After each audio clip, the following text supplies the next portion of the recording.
सबको नमस्कार।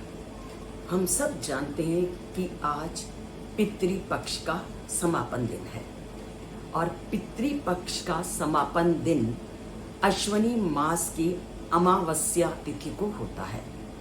इस तिथि को हम अनेक नामों से पुकारते हैं। कोई सर्व पितृ अमावस्या कहता है, कोई महालया अमावस्या कहता है, कोई पितृ अमावस्या कहता है या कोई पितृ मोक्ष अमावस्या कहता है। इस पितृ पक्ष के बारे में हम सब इतना तो जानते हैं कि इस दिन हम ब्राह्मण का भोजन कराते हैं, हमारे पितर प्रसन्न होते हैं।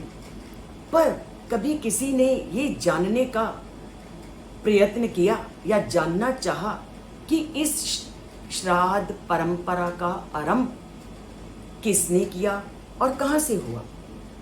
आज हम उसी के बारे में जानते हैं कि ये श्राद्ध परंपरा का आरंभ हुआ महाभारत काल से और इस श्राद्ध को सबसे पहले शुरू किया महामुनि अत्रि ने।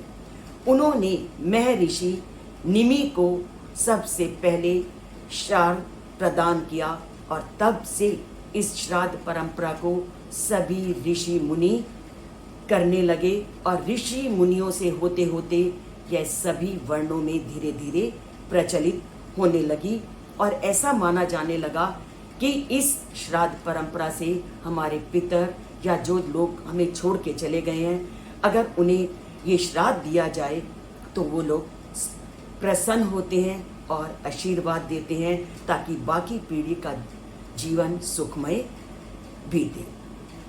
अब हम जानते हैं कि श्राद्ध के मुख्य देवता कौन थे। श्राद्ध के मुख्य देवता हैं वसु, रुद्र और आदित्य। हम वसु, रुद्र और आदित्य को श्राद्ध के देवता मानते हैं और इसीलिए हम श्राद्ध में क्या करते हैं, पिता, पितामह आदि का श्राद्ध करते हैं। वसु, रुद्र और आदित्य के माध्यम से हम पिता, दादा और प्रदादा का श्राद्ध करते हैं और ऐसा माना जाता है कि ये तीनों देवता श्राद्ध के दिन उनके रूप में आते हैं। और ये बात बिल्कुल सत्य है कि जब शांतनु अपने पिता का श्राद्ध कर रहे थे तो शांतनु को साक्षात अपने पिता उस पिंड में दिखाई दिए थे।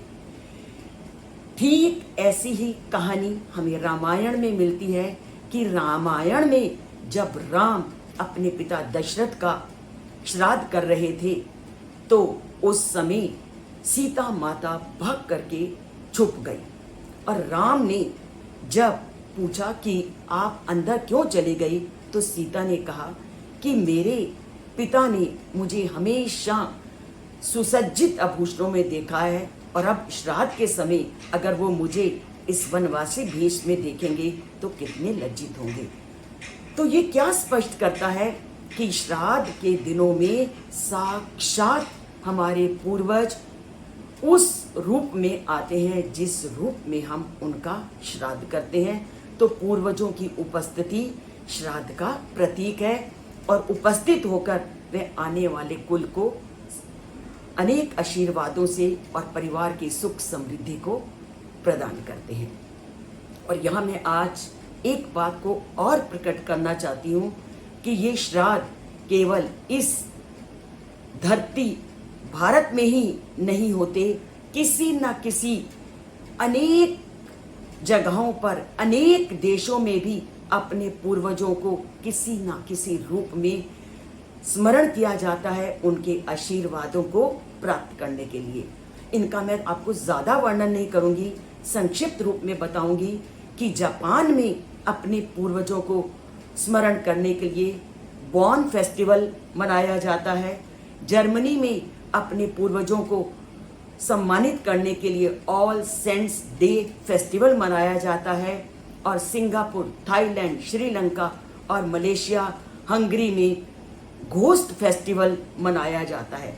ऐसे में धरती में अनेक देशों को आपके बारे में वर्णन कर सकती हूँ जहाँ अपने पितरों को प्रसन्न करने के लिए वो लोग किस किस तरह के त्योहार मनाते हैं। और अगर आप जानना चाहोगे तो इसको मैं आपको अगली वीडियो में ज़रूर बताऊंगी, क्योंकि मैंने साक्षात उन जगहों में जा कर के अपने पितरों को स्मरण करने वाले इन त्योहारों को देखा है और उसका अनुभव किया है। शायद आपको मेरी ये बातें आज कुछ जानी और कुछ ना जानी लगेंगी, और अगर ना जानी भी लगी हैं और जानी भी लगी हैं तो आप उसको लाइक तथा सब्सक्राइब ज़रूर करें।